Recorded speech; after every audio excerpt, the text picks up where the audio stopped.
Сәлеметсіздер ме? Бүгін біз сіздермен өте дәмді, тез әрі жеңіл дайындалатын таңас жасайтын боламыз. Ол үшін бізге картоп, пияз және жұмыртқа қажет.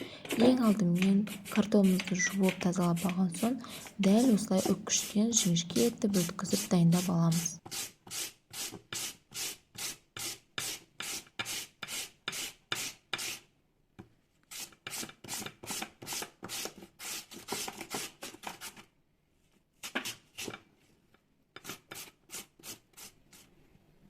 Дәл видеодағыдай осылай картопты үккіштен өткізіп алған соң, пиязымызды турауға кірісеміз.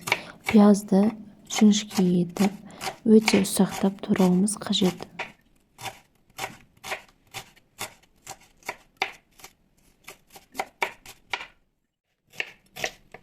Пиязды осылай ұсақтап турауға немесе үккіштен өткізіп алуларыңызға болады, өз қалауларыңызға қарай.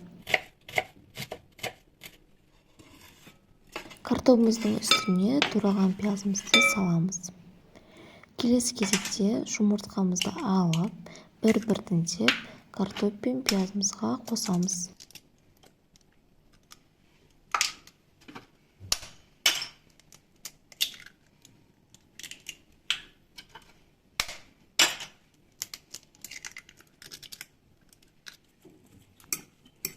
Жұмыртқа қосып алған соң, тұз және бұрышымызды қосып, осылай жақсылап араластырып аламыз.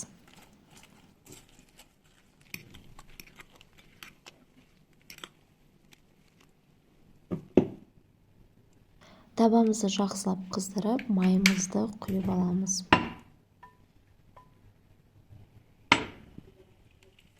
Одан соң дайындап алған салмамызды дәл осылай табамызға бір келіге тегіс етіп салып аламыз.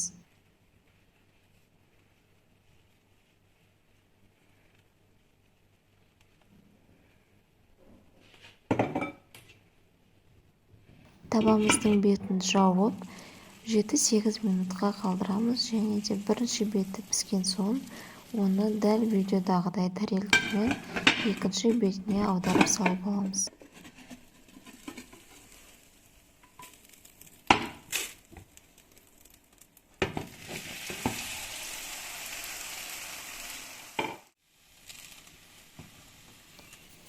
Екі бетінде жақсылап, дәл осылай қызартып пісіріп аламыз. Біздің таңасымыз дайын, ол өте дәмді әрі тойымды болып шықты. Сіздер де үй жағдайында жасап көріңіздер. Сіздерге видео ұнаса, лайк басып, комментарий жазып, каналымызға тіркелуді ұмытпаңыздар. Назарларыңызға рахмет.